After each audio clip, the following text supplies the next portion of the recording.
My name is Christian D. Green, and I just recently graduated from UCLA last year, June of 2018, with my master's in African American Studies, concentrating on education, public policy, and somewhat of urban sociology.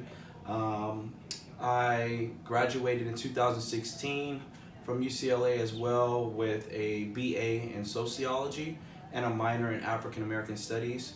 I'm currently working as an adjunct professor at about 4 different community colleges right now, and so it's been a little bit of a hustle, and so it's been a good journey, to say the least. I'm currently trying to figure out if I want to do a JD or a PhD next, but right now just trying to make some money, start some businesses, sell my book, and then also just make some strides politically. But kind of tell us how your identities kind of intersect here at UCLA.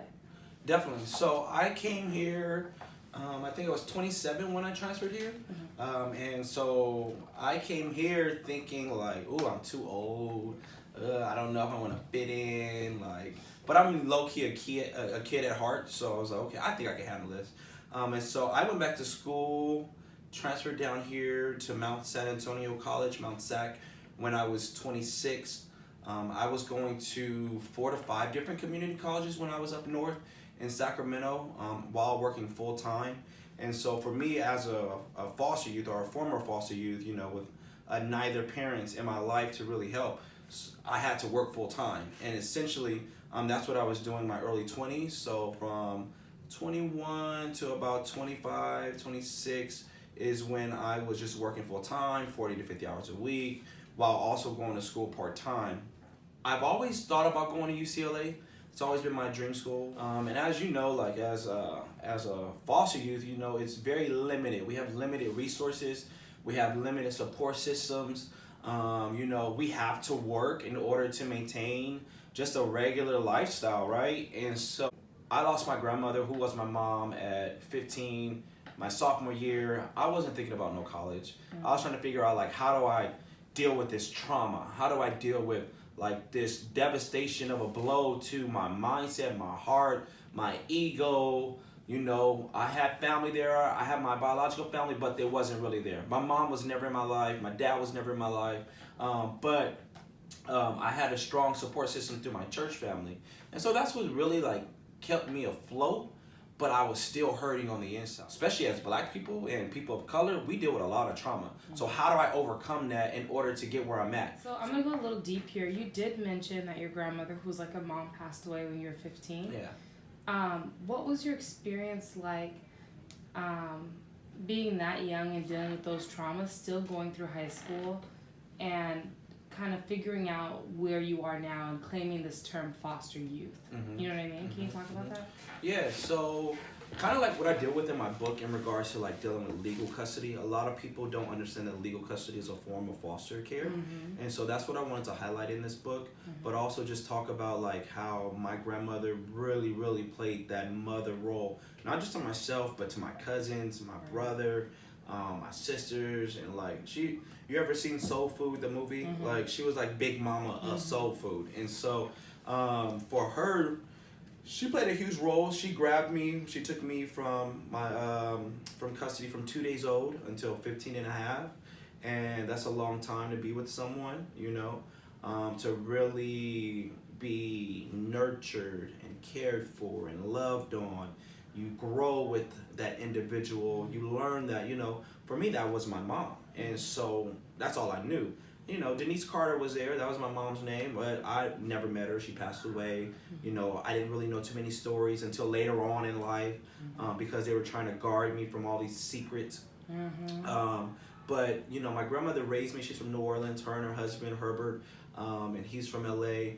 And, my grandfather was a little standoffish, really cool though.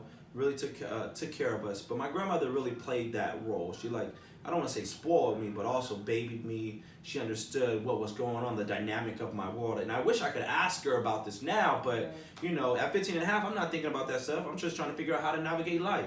How do I deal with the spaces that I'm at? Why is my parents not here at the track meet? Or why is my parents not here at the volleyball meet or the basketball game or at this mathletes competition? It's different things that having that, that I guess void always in the back of my mind was the trick that was being played on me by just like societal pressures.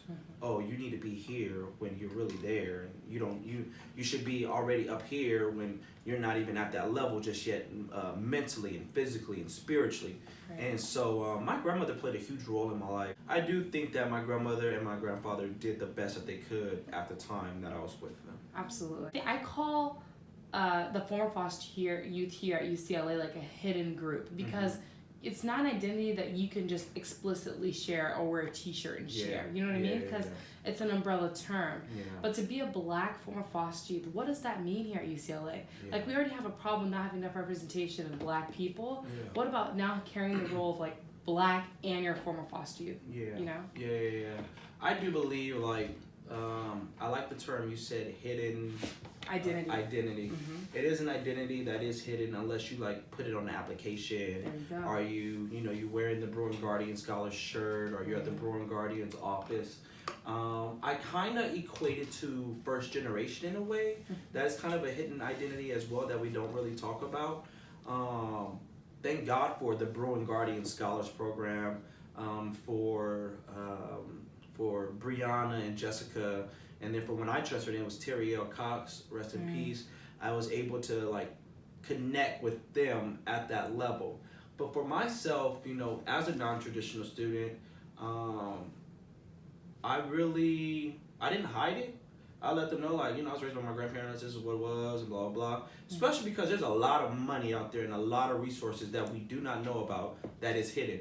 And I want to say there's a lot of hidden resources out there too with that hidden identity. And what I usually do is when I give my speeches or talks to former foster youth and people that have dealt with what we've dealt with, this trauma, is to really to own your story.